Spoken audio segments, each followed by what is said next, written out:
Hi there and welcome to Bustthenet. Yes, on today's show, we're going to take a look at how you can get the best out of your players. This is a pretty large topic. I mean, it's not as simple as training them, but it's the way we do things in the game so that we don't have any headaches in the future. And it's a long-term plan. Now, the goal here is if you want to get the best out of your players, you really have to begin with the basics. The basics include your training facilities, your club facilities, your staff. Now, that's the very start that you do. Now, if you're an LLM side, naturally the challenge is a lot harder because in LLM football, then if you want to get the best out of your players, it's more like finding the right place or the right positions. And sometimes it gets really tough. So what do we do? Now, one of the things I like to do in the game is, regardless of whether I'm playing LLM or not, okay, I have a long-term plan. My long-term plan is always my academy. Eventually, I'm going to turn to my academy to produce talents, and I want them to all have a good personality. So the first thing I do in my game is I go and hunt for a head of youth development who it can work with youngsters, okay, has decent judging player ability. Discipline should be okay, but more important than everything else over there is going to be his personality. I'm always looking for professional or model professionals. There are model professionals and professionals. So how do you find all these staff? The first, what do you go to your staff search, and then you search by add the trait. Personality trait, you can always add it from here. You go to the attributes and then you find general. I think it's in general, and you'll find personality here. So add their personality here, and you can actually look for staff with a certain personality. Now, if you really want to get more interested, you want to add the level of complexity, you can then start looking for player traits as well. Now, we want the right kind of head of youth development because he influences the kind of players that we get through our system. We started getting youth into the club sometime last season, decent youth, and our head of youth development managed to bring in quite a few decent youth. They're all professionals. Here we got one professional here, another professional here, and a fairly professional player. It's all really cool and dandy because we want these kind of personalities in our youth team. So the importance of the head of youth development cannot be understated. He influences the kind of players that you might get. The second thing that you want to do is always make sure that your board, you're always looking at improving your youth and training facilities with your board. You go to them and you make sure that you're always increasing your youth recruitment, you're improving your training facilities, and if you have to, twist the arms a bit. I always twist the arms a bit, not a bit, quite a lot. Okay, we've done that part. We've got the first two nailed down, prim and proper. What if you're LLM? Now, if you're a lower league management type, then it's slightly different because then you're at the mercy of what your finances.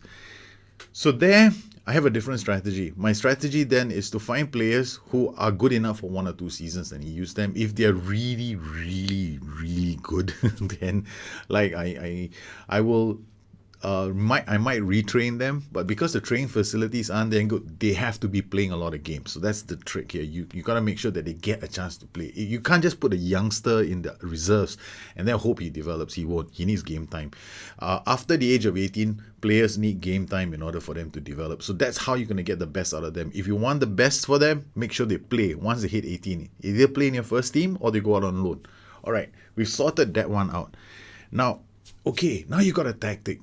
You're struggling and you got your youth coming in.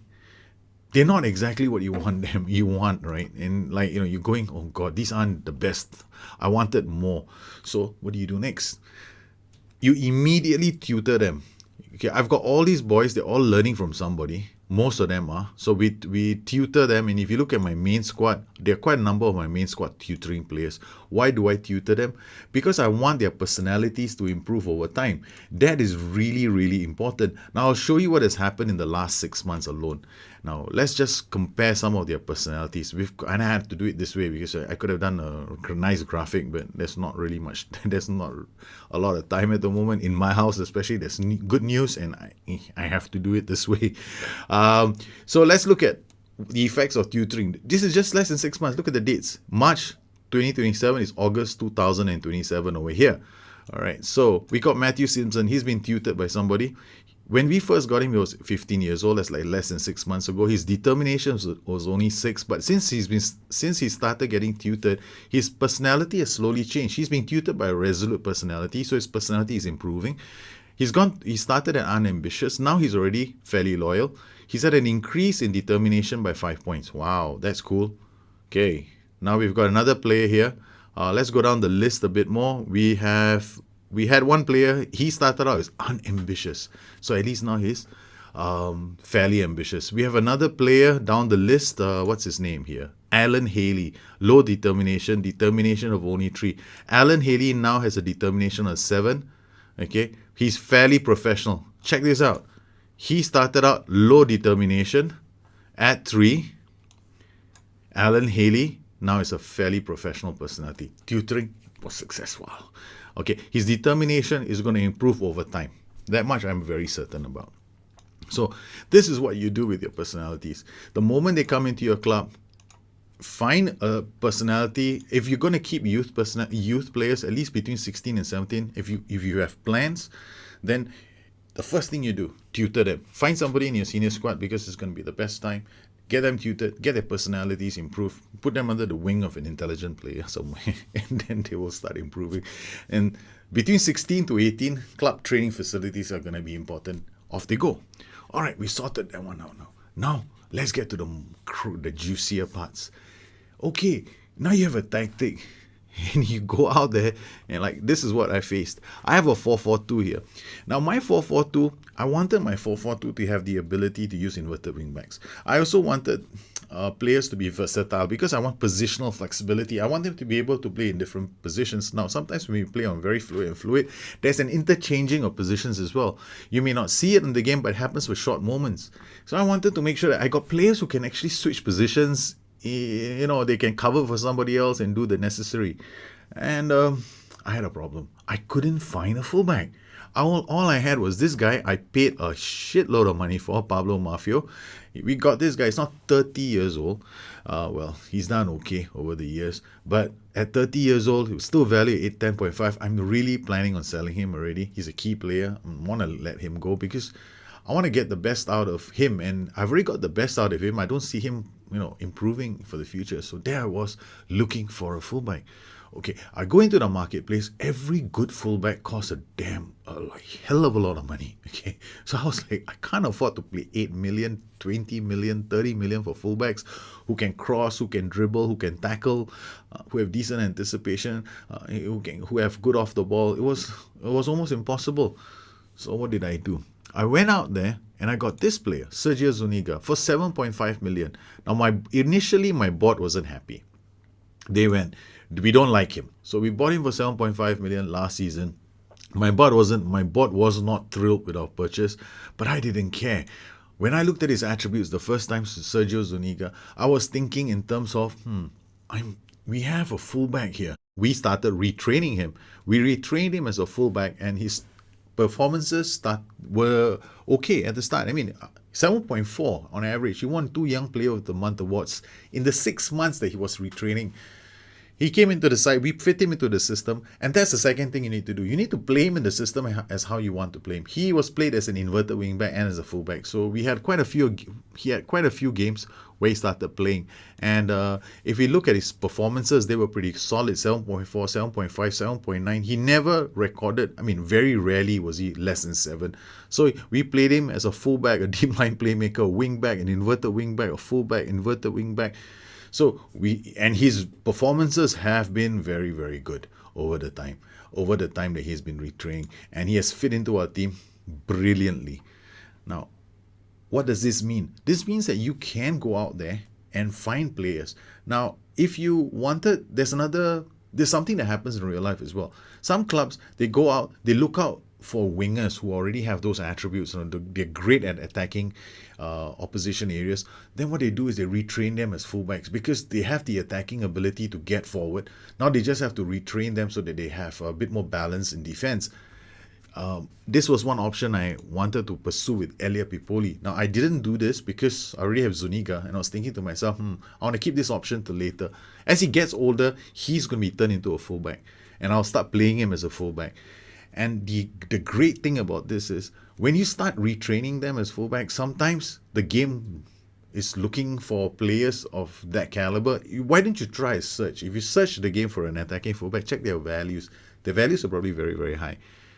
And if your player starts becoming a fullback, an attacking fullback, the game is going to pick them up and pay you a lot of money. We did that in our very first season in the Premiership with Kone. Kone was a central defender, but I started playing him as a fullback. He became a very good fullback. And the game came in and put 40 million on. Within a season, I was offered 40 million for him, and he went to PSG. These are some of the side benefits of retraining your players. You get the best out of them, and then you're able to flog them off. Or you can get the best out of them, they enter your team, and they give you a lot more options, and that's what we have with Sergio Zuniga and Elia Pipoli. Can you do this with other positions? Of course you can. In my Torino save, I have a system that I'm using there, which is basically a 4-1-3-2. Not like this, but more like this, a 4-1-3-2. And it's my old style Italian system where I have a deep lying. I want to create a deep lying Andrea Pirlo kind of player. So what did I do? I was staring at the game going, I want an Andrea Pirlo, but he doesn't really tackle very much.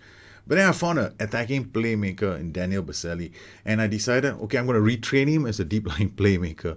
Why? Because he has all those other attributes already. I just need him to play as a deep line playmaker. He doesn't really need to do a lot of tackling because he's going to have a fantastic screen in front of him. I just need to make sure he's got great agility and balance. And lo and behold, I have one fantastic 4-1-3-2 system playing in the Serie A with Torino, where I have a deep line playmaker who's stringing passes from the back, deep diagonals from the back. These are all possible. But before you struggle, the challenge for most people is retraining them successfully. In order for you to retrain them successfully, there are 3 steps that you need to take. The first step, you must know your tactic. You have to know your system. Okay, and whenever you retrain somebody, make sure that they are flank or whichever position they are playing in, make sure they have a screen around them so you protect them so they don't make unnecessary mistakes. That's the second thing you do. The third thing you do is you need to you need to play that guy in that position. You just if you're going to retrain him as a fullback and you found somebody, just retraining him as a fullback for 6 months without him playing any games is not going to do you any good. Play him in that position.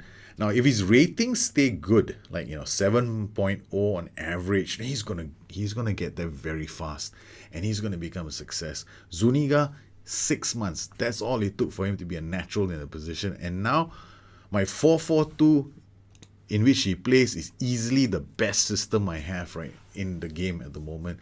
This is a 4-4-2 that's been built around using retraining for my players. I've retrained a few of my players to make sure that they can play in those roles, and I made sure that their attributes went in the range that I needed them to go for those positions. In this case, Zuniga, I needed him to be more than just a fullback. He needed to become a playmaking fullback. So we've been focusing on his development as an inverted wingback so that those attributes improve. His positioning, his passing, his decisions, his off the ball are decent. So we are very happy with his development. Now you can do the same with your team too. The next time you're faced with a challenge where you can't find the right player out there, consider retraining your players. You can find good players in the game. They're not hard to find and they are cheap. What you need to do is decide how they're going to fit into your system and how you can retrain them. And while you're retraining them in that position, consider how you're going to strengthen that area as well. It's not too hard to do. And if they have the right personality and they're playing in a system you understand, then you're probably going to enjoy the game a lot more. Well, I hope you enjoyed this edition of the How To series. If you have any questions, please look me up on Twitter at Bustthenet or addictedtofm.com. I like to thank all my patrons for their continued support. They make these kind of shows possible. So all of you, have a good one. Take care, and I'll catch up with you soon. Bye-bye.